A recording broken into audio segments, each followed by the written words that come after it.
માત્ર ને માત્ર ઈવીએમનો કે ફલાણું ઢીકણું કે એ બધો દોષ કાઢીને, અને જે લોકો પ્યોર એમના જે બીજેપીના જે વોટર હતા એ લોકોને ઘરેથી કાઢી અને એ પોતે મત દેવડાવ્યા. એના માટે થઈને સૌપ્રથમ તો મારે જાગૃત માણસોને એ અપીલ કરવી છે કે ભાઈ આપણે કોઈ ઈવીએમ છે, ફલાણું છે, ઢીકણું છે એમનો દોષ કાઢી આપણે કંઈક પરિવર્તનના માહોલમાં જવા માંગીએ છીએ, પરિવર્તન કરવા ઈચ્છીએ છીએ, તો એની અંદર તમારો જે મત છે ને એ મત કિંમતી છે.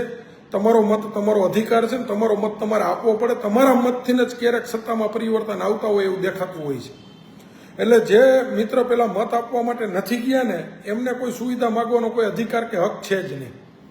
કારણ કે જ્યારે લોકશાહીની અંદર ચૂંટણીનો જ્યારે પર્વ ચાલતો હોય ત્યારે મત આપી અને એમને સારા માણસને આગળ વધારવો, ખરાબ માણસને પાછળ રાખવો, શું કરવું એ એમના મતદાન થકી નિશ્ચિત થતું હોય છે. બરાબર. તો જે મત આપવા માટે નથી ગયા એ મિત્રને પહેલાં તો 5 વર્ષ સુધી, હવે જ્યાં સુધી તમે તમારો પાછો કિંમતી મત આપવાનો સમય ન આવે, તમે જ્યારે સારા માણસને મત ન આપો ત્યાં સુધી તમારે કોઈ પરિસ્થિતિનો સામનો કરવો પડતો હોય તમારે ભોગવી લેવાનો, કારણ કે તમારી ભૂલ છે, તમે મત આપવા ગયા જ નથી.